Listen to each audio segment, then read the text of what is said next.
Good afternoon, everyone. I'm Minah from TTA, which is a national SGO of Korea. Um, Today, I'm going to present the use cases of the implementation and adoption of the ITT recommendations by the TTA. So I'm going to introduce the introduction of TTA first, and then standardization procedure in TTA, and last, user cases of the implementation and adoption of ITT recommendations. So first, I'd like to introduce how and what TTA is. We have overview in the picture, and then we were established in 1988. Now we have academy and ICT testing and certification labs, and also AI convergence testing research center, including standardization division. So this organization has several departments, but and I'd like to highlight this. My department that we are dedicated to ITT and ITOR overall.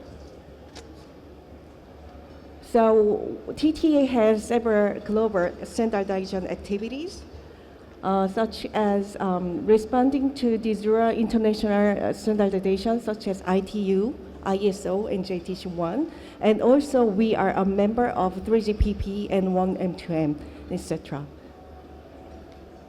So there are major organizations for global cooperation that we are related with. So CJK is China, Japan, and Korea, and also ITU, JTC1, GSC, which ITU is also a member of, and also APT, obviously, and also 3GPP and 1M2M. So we have this testing and certification area that we have business. So we have main testing and certification services for ICT, AI convergence, and software. So here are some examples that what we are testing: Wi-Fi, Bluetooth, GS, and ISMS, etc. So you are probably wondering why TTA is so involved with the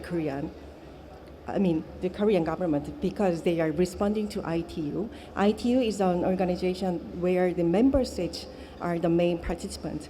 So TTA is supporting the Korea ITU Committee, which is run by the government. So we are supporting the Secretariat Service mostly, but we also actively participate for proposals of drafting standards, and also we promote and distribute the standards. So this is an annex to show how the Korea ITU Committee is organized. So we have steering committee and ITR, T and D sector. We are kind of the same structure of ITU, and the TTA is the ITUT Advisory Committee chair. So the chair is vice president of TTA. So the second content is the standardization procedure in TTA. So we have TTA standardization committees. So the first one is technical assembly, which is the highest level for decision making, and then coordination committee. Thank you.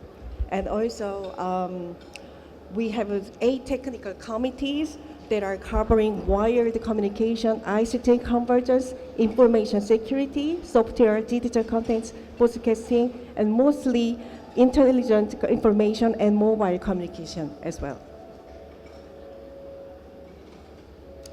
So we have over 284 members from Korea, and also we have published over 40,000 standards. But the number is also including the 3GPP and 1M2M specifications, because TTA is a member of 3GPP and 1M2M. We are kind of obligated to transpose those specifications. So that's why we have mostly adopted mobile communication and broadcasting standards.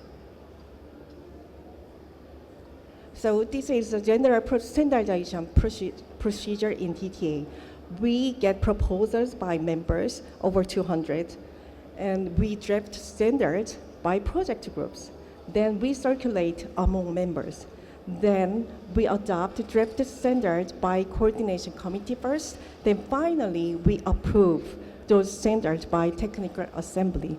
And upon request, we also propose TTA standards to be adopted as national standards. Once the TTA standards are adopted by the government, we obsolete those standards so that we can avoid any duplication.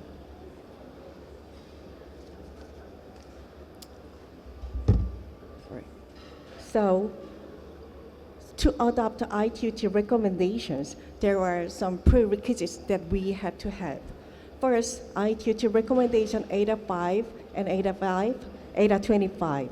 So TTA is ADA5 and ADA25 qualified organization, and also we were qualified by ADA6, which was superseded a few months ago, but it was just for cooperation. So we have ADA5, ADA25, and also we have MOU between ITU and TTA for collaboration. That's how we can adopt ITT recommendations.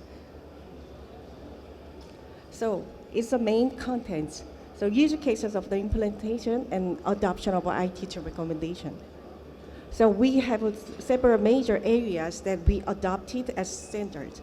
So first, optical transport and access, and network in general, security, ICT applications, and environment, etc.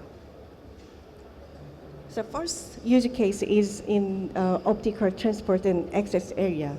315 is globally known for standards of optical transport, and we obviously adopted several recommendations from 315, and one of them is 3.8112/Y.1371. It's about MPLS. And the recommendation was implemented for interface between LTR server station and terminals. And we have implementers from Public Service Agency, since that is for rail station. So also we have network vendors and research institute. So the next one is quantum network. Korea was very eager to develop standards for quantum network in ITUT. We were involved with several recommendations related with the quantum network. I'm just giving you some examples of recommendations. So we have Y.300 series recommendations that were implemented in Korea. So we have implemented quantum key distribution network deployment and services, especially for drone, autonomous vehicles, cryptocurrency, and data centers, etc. We obviously have implementers from telecom operators and public service agency and network vendors. And the next one is security. Also, Korea is very eager to develop a security area for a standard. We have developed X.1372, which is security guidelines for V2X communication. We have implemented that recommendation for security services for V2X communication. We have implementers from Hyundai Motors, which is a vehicle manufacturer, and network vendors, and also research institute. The second security area is X.1095, which is a unique recommendation and interesting recommendation that we adopted. It is entity authentication service for pet animals using telebiometrics. We have implemented the recommendation in identification of pets, and also we have service providers for pets and public agency and others like association. Here is the example how we verify the pets.